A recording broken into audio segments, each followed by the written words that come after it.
Good evening, and welcome to our season 2025 launch. I'm Sophie Gallez, the Managing Director of the Melbourne Symphony Orchestra, and a very, very happy woman. Today is a big and important one.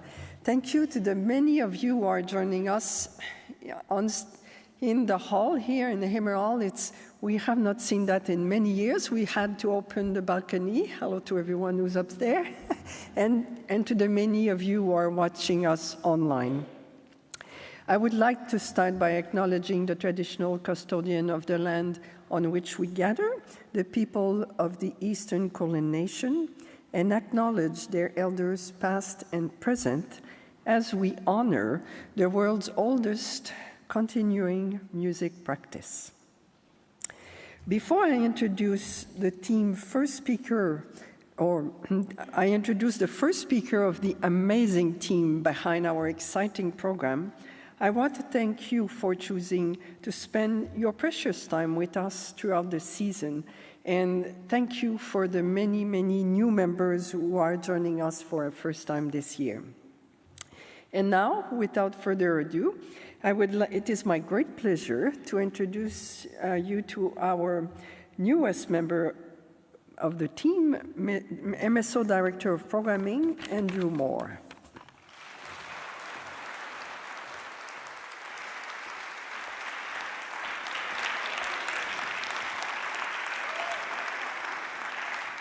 Good evening, everybody. Thank you very much for the warm welcome. My name's Andrew Moore. I'm the new Director of Programming for the Melbourne Symphony Orchestra. I moved to Melbourne in early April, and over the last few months have been really enjoying getting to know the city, our wonderful orchestra, and all of my colleagues in the management team. And over the next few months, I'm really keen to meet as many of you, our fantastic members, subscribers, and audience members, so please do come and talk to me in the foyer whenever you see me. Before I'm joined on stage by our fantastic Chief Conductor, Jaime Martin, and our Head of Artistic Planning, Catherine Bartholomew-Plaus, I'd like to thank all of my colleagues in the orchestra and in the management team who've contributed to pulling this season together. It's a huge team effort, and there are too many people to name individually, but to all of you, thank you so much. So, to join me on stage to talk about our 2025 season, and fresh from leading the wonderful rehearsal that many of you will have been here for, please welcome Jaime and Catherine.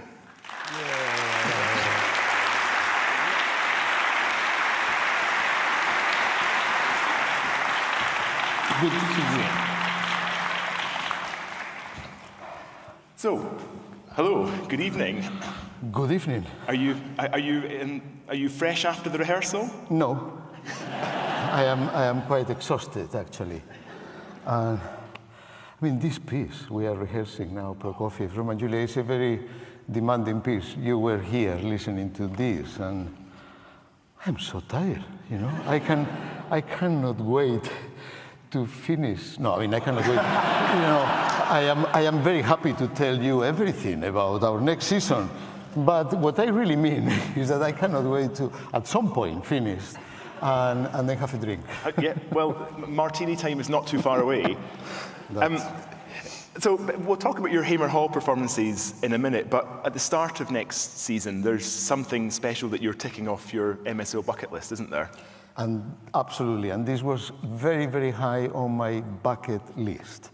You know, when I joined the MSO, this was during pandemic time. I remember the first time I came here, I had to do a quarantine in a hotel for 14 days. I could not get out at all. It was like, And when I came out of the quarantine, then suddenly you had a lockdown. So I thought I was going to come out into a freedom, and suddenly it was lockdown. Yeah. But in the lockdown, you could go and walk within few miles or few kilometers near where I was, and I was very lucky to stay near here, in the South Bank.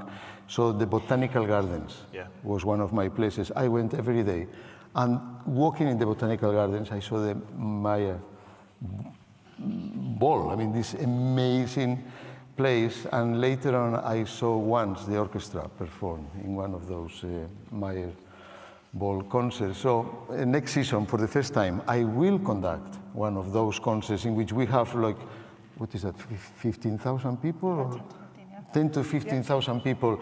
And I am so excited because these are free concerts. And I think it's a fantastic way to show to the, well, not the whole of Melbourne, but a big part of Melbourne. You know, they can come to see us in this amazing venue. And I have to say that I really have to say thank you very much, because these concerts at the Mayer Ball are only possible because of the MSO Sidney Meyer Trust Fund that allows us to do that. And, you know, I think this is very important. That's why these concerts can be free.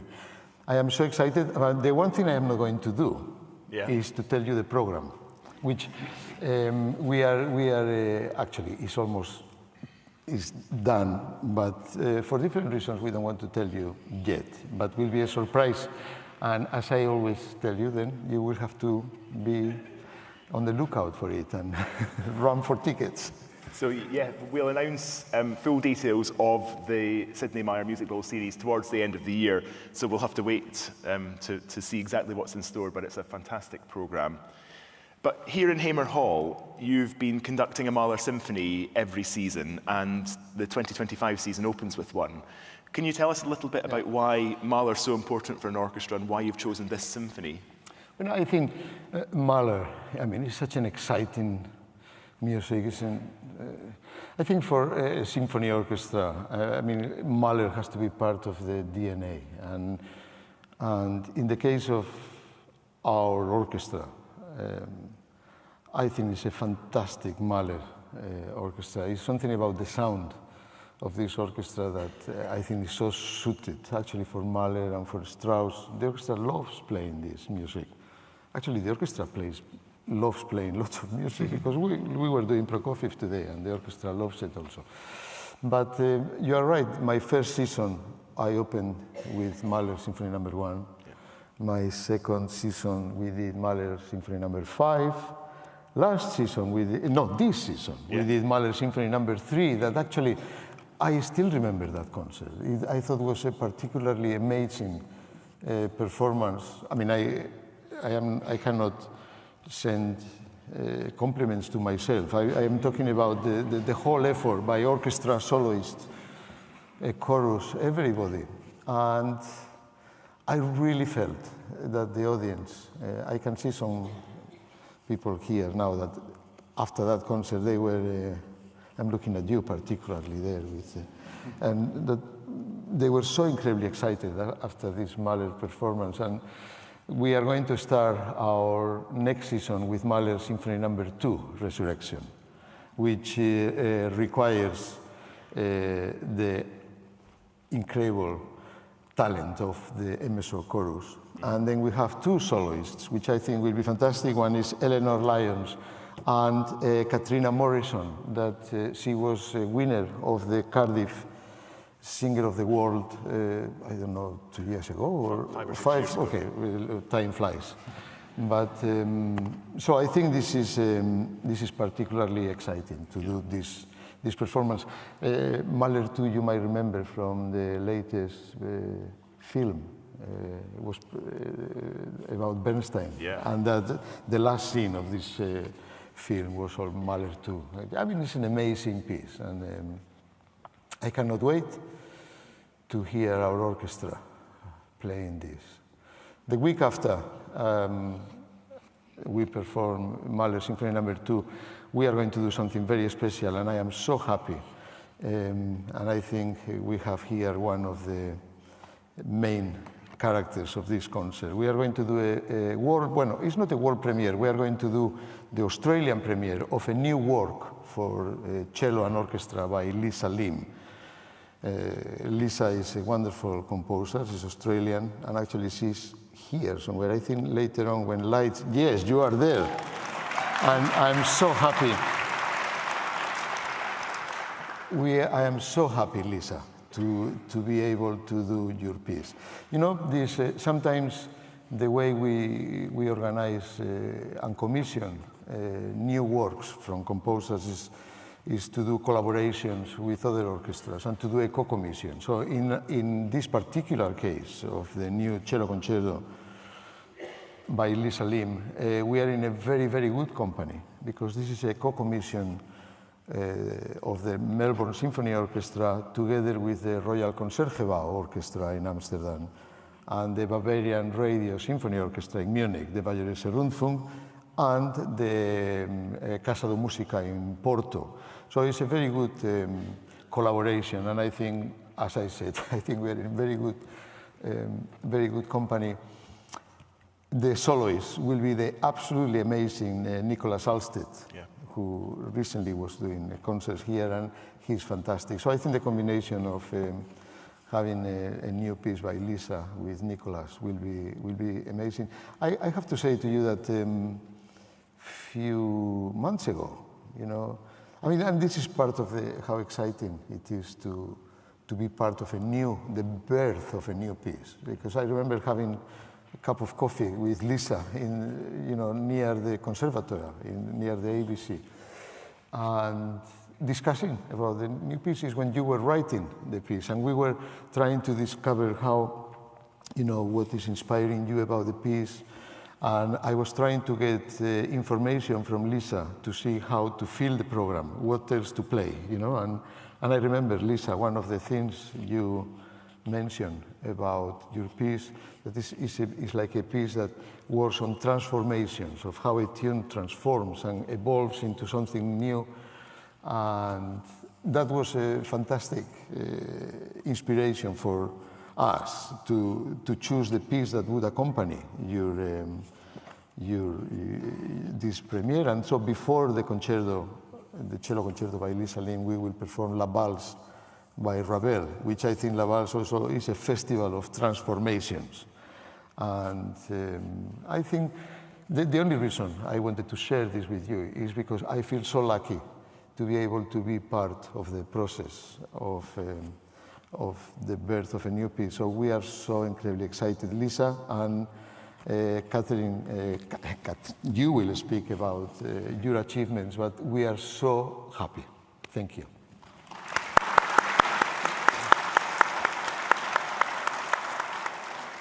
Thank you, Jaime. It's worth highlighting that Lisa Lim is our composer in residence for 2025, and it's fantastic to have an Australian based in Melbourne with such amazing presence on the international stage as a composer in residence.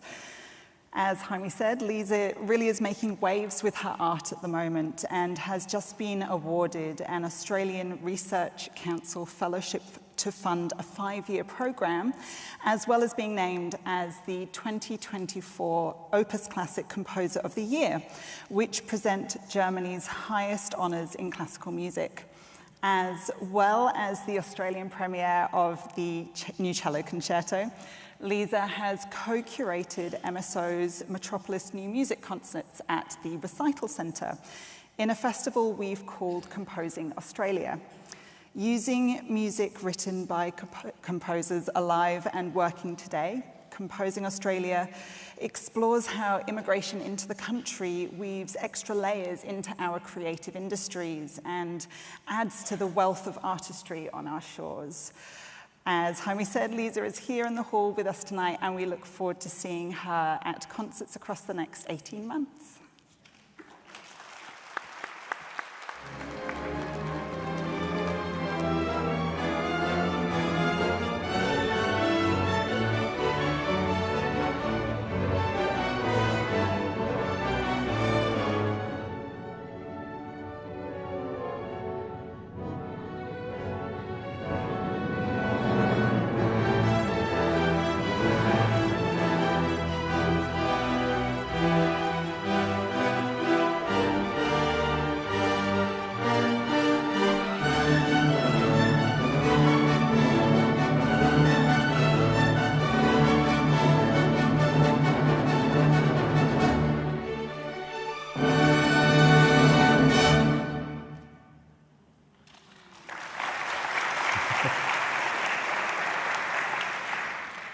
So Jaime, Dvorak symphonies appear in two of your programs this year. One is a very familiar and popular symphony, but the other is one that probably nobody in the hall will have heard live before. If you have, come and tell me later on. Can you tell us about those two symphonies and the programs they're in? Well, I know somebody that knows all of them, but, you know, probably you are aware of the fact that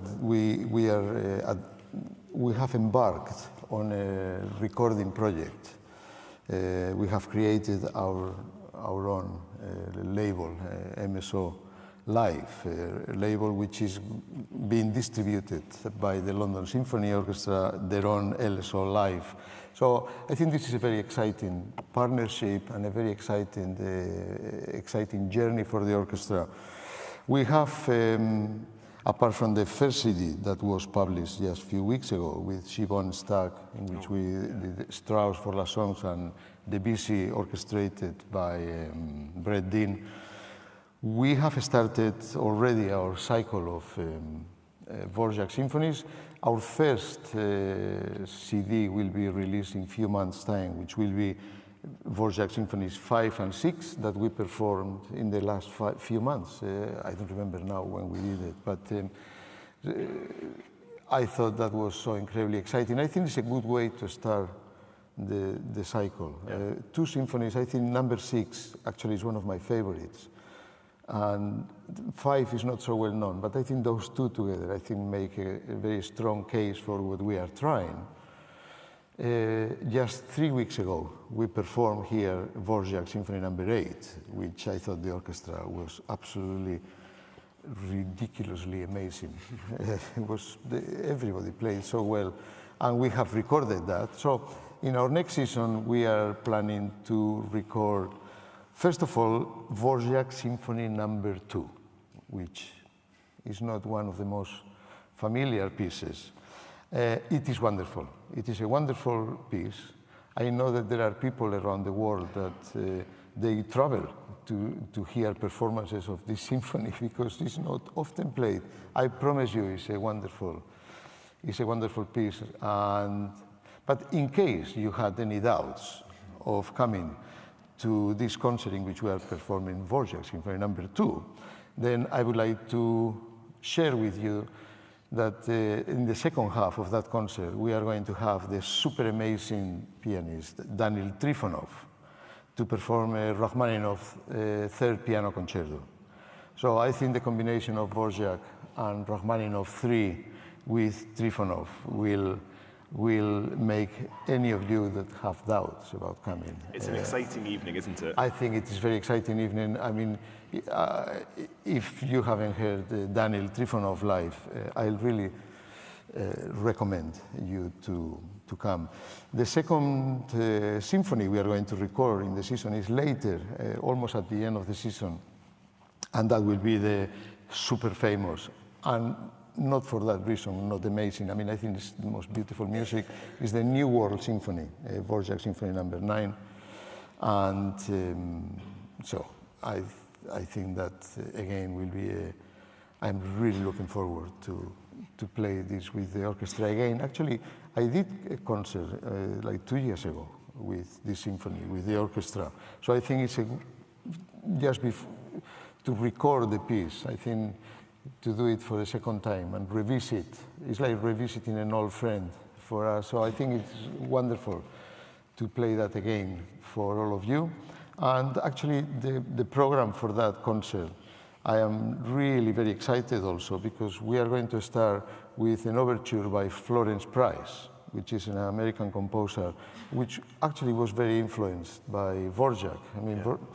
And again, I think her music is definitely worth listening. I think in the future, I would love to do the symphonies by Florence Price because it's fantastic music and really worth listening.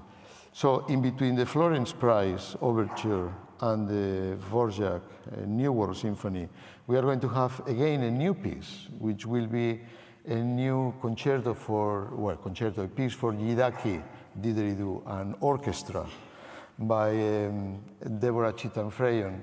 And the soloist for that will be the amazing, I mean, an artist that over the years has become so close to my heart is William Barton, that actually is here today, William Barton, and later on we might have the chance to see him in closer detail. You know, having William with us next season, for me is particularly special because until now is the only artist that has been appearing as a soloist with me in every season. Wow. In every season so far I had William Barton, so which I think it is I think in my first season we did the new piece for my opening concert by Deborah Cheetham-Freyon. In my second year we did, he played with me for the NAIDOC week. NAIDOC week. We played together here on this stage, which was very exciting. This year we've done together the Peter Sculthorpe piece, and then next year again a different new piece by Deborah Cheetham-Freyon. So I think this is incredibly exciting. I think he's a complete genius and somebody I find so inspiring working with. Daniel and William are two great soloists appearing with the MSO during the season. Jaime, could you tell us about a few of the others you're welcoming to the MSO? Well, apart from Daniel Trifonov, that I was saying how a fantastic pianist he is. We have James Ennis, the wonderful pianist. He will be our soloist in residence, like artist in residence. So his first concert with me during next season, he will do the Brahms Violin Concerto. And in the second half, we are going to perform a piece that I wanted to do always with this orchestra, and until now has not been possible, which is Daphnis and Chloe by Ravel. But not just the suites, we will do the complete ballet with the chorus also. This is a fantastic piece, and it's a very good way for us to celebrate. Next year we are celebrating the 150 years of Ravel's birth. So that's why in the concert with Lisa Lim in the same program we have La Valse, then with James Ennis, Brahms Violin Concerto, and then we will do Daphnis and Chloe. But the list of amazing soloists continues, because then a few months later we will have with us the incredible pianist Lang Lang. And he will perform with us the Saint-Saëns Piano Concerto No. 2, and in the second half we will do pictures of an exhibition by Mussorgsky, and continuing with the Ravel theme. Before the Saint-Saëns we will play a piece by Ravel that has a Spanish title, so I can say that well. It's called Alborada del Gracioso. So then, so we have Daniel Trifonov, we have James Ennis, we have Lang Lang, and what is missing now is another fantastic soloist for the end of our season, towards the end, and we are so lucky and happy to welcome Joyce Di Donato to the MSO, and actually will be Joyce Di Donato's first visit to Australia. So she's going to perform with us Berlioz' Les Nuits d'été, and I know that she's very excited to come here because my wife plays principal bassoon with the London Symphony Orchestra. I don't know if this is of any interest to anybody, but I am sharing this with you. And actually, yesterday, the London Symphony, together with Yannick Netzé-Séguin, they performed in Baden-Baden, Germany, with Joyce Di Donato. So after the concert, Rachel went to her to say, oh, well, it was a fantastic concert, and she said, my husband is so excited because you are coming to his orchestra in Melbourne. And she said, oh, I am so excited, you know, we are already looking, please, if anybody has any tips of things I'm going to do. I think she's going to spend some time on holidays. She's going to Tasmania also and do things. And so she's very excited. I don't know if you have heard Joyce Donato live. She's fantastic. So you know, it's difficult to speak about what we do ourselves, but I think this is an incredibly exciting list of artists we have next year, so this is all for you and for us.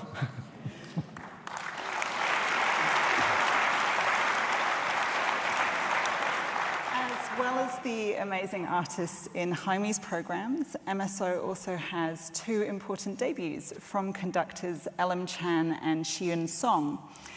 Elam is a really exciting conductor who is performing with some seriously impressive orchestras at the moment, is conducting the first night of the BBC Proms in London this Friday, and has put together a program of Rimsky-Korsakov's Scheherazade and Grieg's Piano Concerto for us. Xiun Song is also getting her name out there, is the principal guest conductor of our close friends at Auckland Philharmonia, and will be bringing Brahms Symphony No. 2 to Melbourne. And for those of you who enjoyed her Sibelius one last year, Chloe van Sertestedt will be returning next year with a beautiful program of Ravel's Piano Concerto for the Left Hand with Nicholas McCarthy performing on piano, and the lesser played Franck Symphony, which was very popular until the 60s and 70s, but it's sort of gone out of fashion now, which I don't understand. It's a great work. I agree.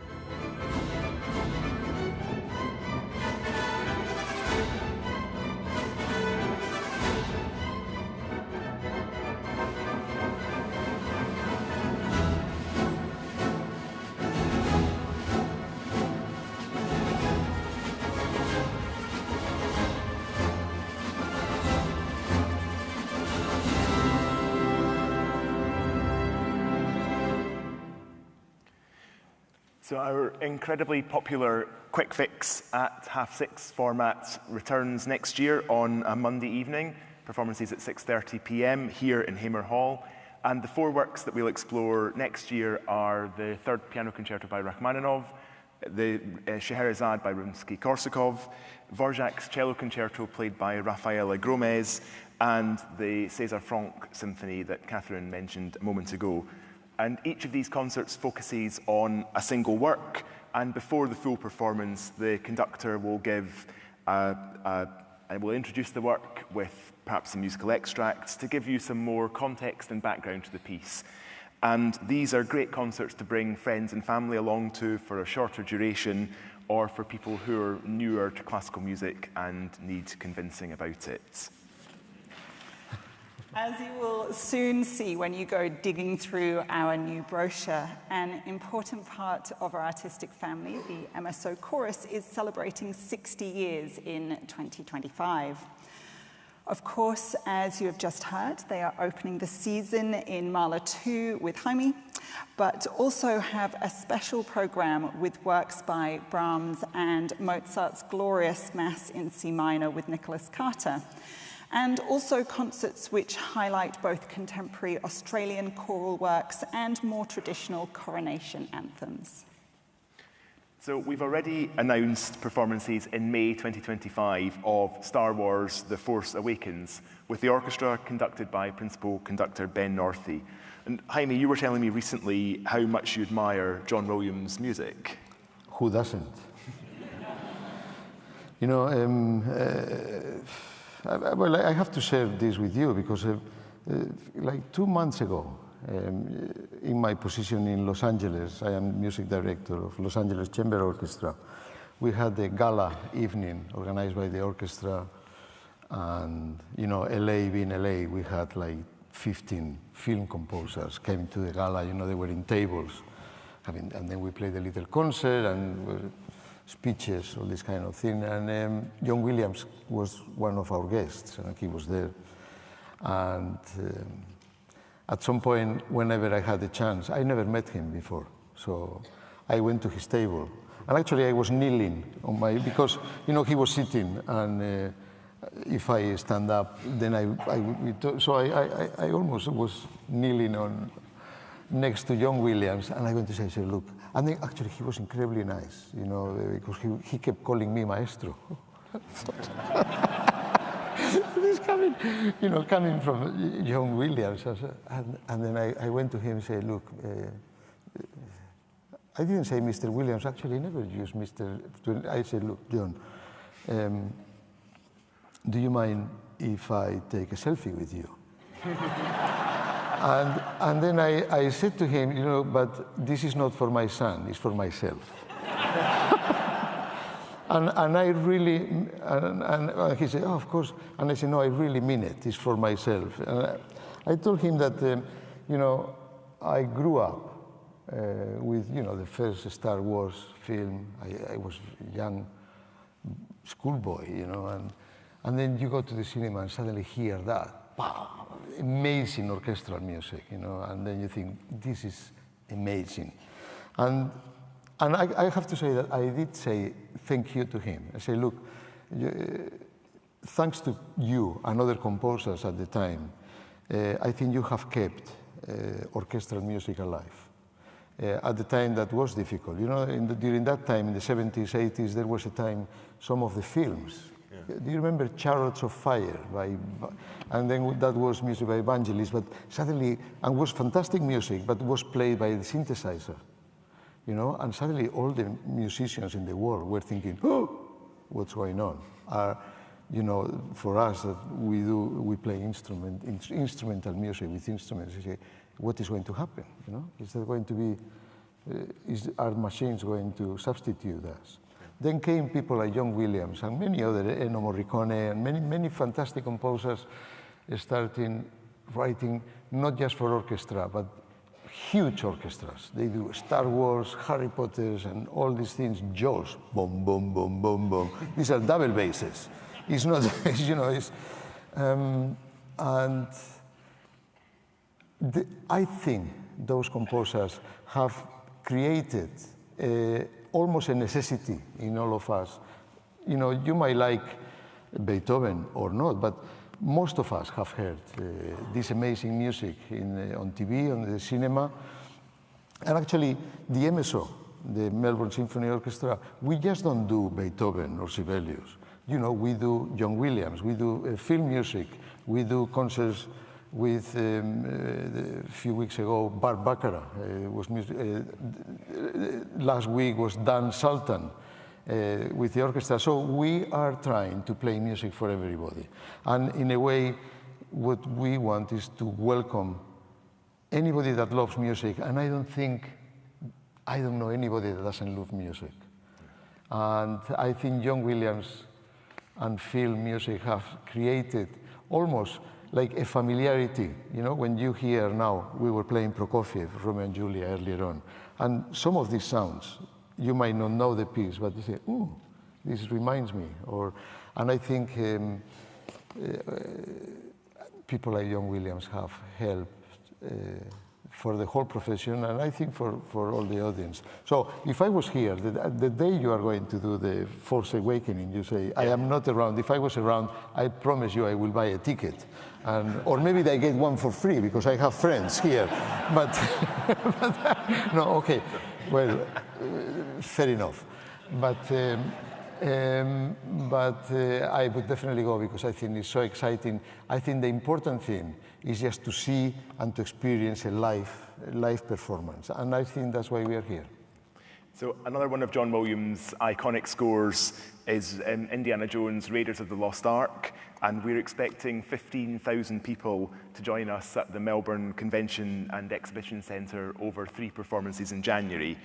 And if you've got younger audiences that you'd like to bring to see the orchestra with the film, How to Train Your Dragon in concert combines humour, fire-breathing action, and lots of epic adventure with John Powell's Academy Award-nominated score.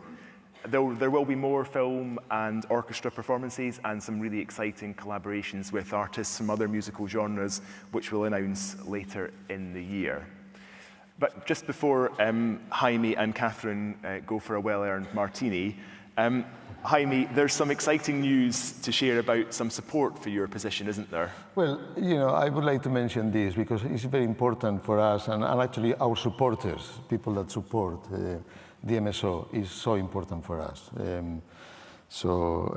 I will be waiting outside the door, to find your support also. But there is one particular support I would like to mention, and is the Bisen Family Foundation.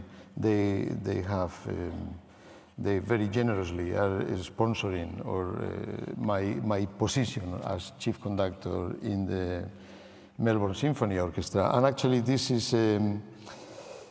will happen for the next 2 years, and they have done this in memory of Eva and Mark Bisen. I was very lucky to meet Mark Bisen 2 years ago, 1.5 years ago. I don't remember. I went to his house actually in Tarawara and had lunch with him. And was an amazing man. He loved music. He used to come to all our concerts. He was sitting somewhere there he came with a wheelchair because at the end he could not walk very well, but he kept coming to concerts and he loved music so much. It was a very important part of his life. So I think the fact of, his family sponsoring my position with, in memory to him and his wife, I think I am really moved and touched by that. Yeah, definitely.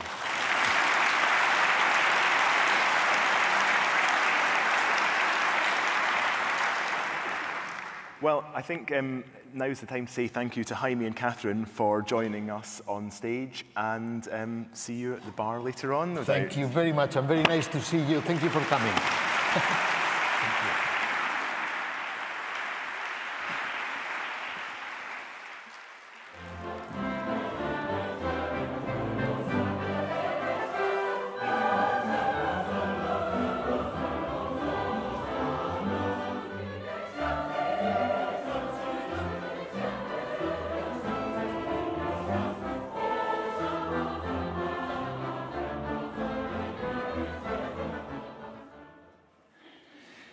So the 2025 season marks 22 years of a wonderful partnership between the Melbourne Symphony Orchestra and our principal partner, Emirates. And to celebrate this milestone, please would you join me in welcoming the Emirates Regional Sales Manager, Dean Cleaver.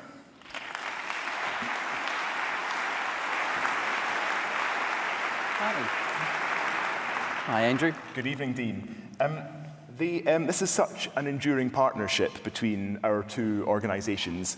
Why do Emirates feel it's important to continue supporting the MSO in 2025? Look, as we're an airline, it's about bringing people together. But from an Emirates point of view, we also like to enhance the communities we actually serve, not just fly there.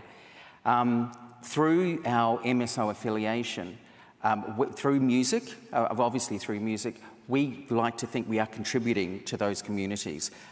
We're bringing people together to listen to world-class performances. In fact, the MSO, as you said, it's 23 years next year. We've been flying to Melbourne and Australia for 28 years. And so it only underlines our commitment to Melbourne and Australia. And during that time, we've been able to fly over 40 million passengers through our hub in Dubai. So the relationship's very important to us. Fantastic. What do you love most about coming and sitting in an MSO concert, Dean? Good question. We're a global airline, but more importantly, Melbourne is a global city, and it's like a global village or community, if you like.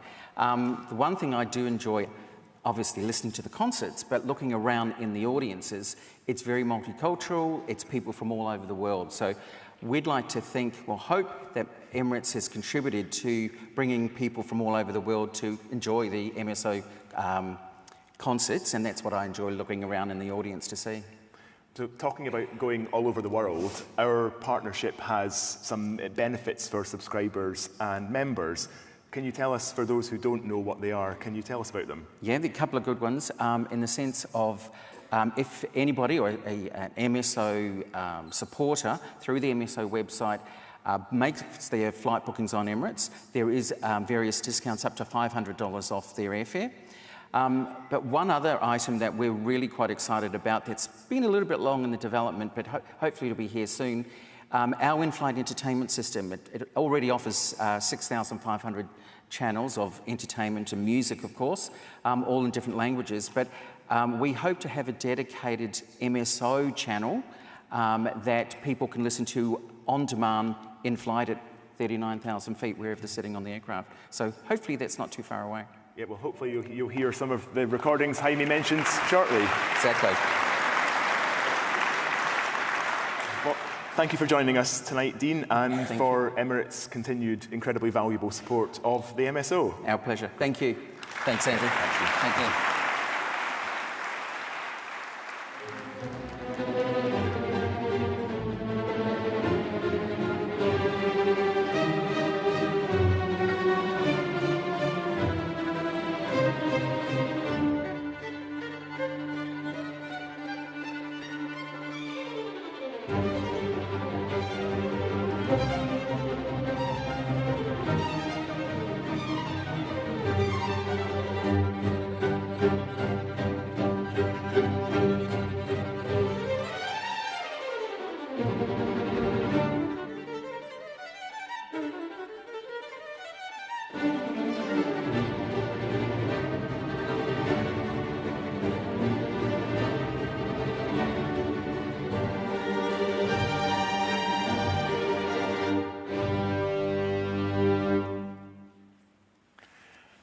So to give you some personal recommendations and some insight into next season, two of our fantastic musicians are here, so would you please join me in welcoming to the stage Lorraine Hook and Rohandi Korte. Hello. Hi. It's a very fetching shirt you're wearing, Rowan. I know, isn't it fabulous? This is from last week. We were in Yogyakarta, and they all made us these shirts to wear for the concert at Pramanam Temple. So I'll give you a model.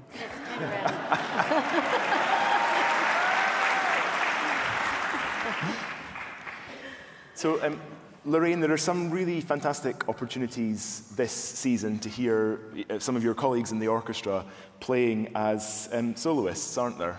Yes, that's right. I'm really pleased to say that, you know, it gives our audience a chance to hear some of the amazing talent that sits in our orchestra, particularly in the string section where, you know, we're a big group and you don't get to hear us individually very often.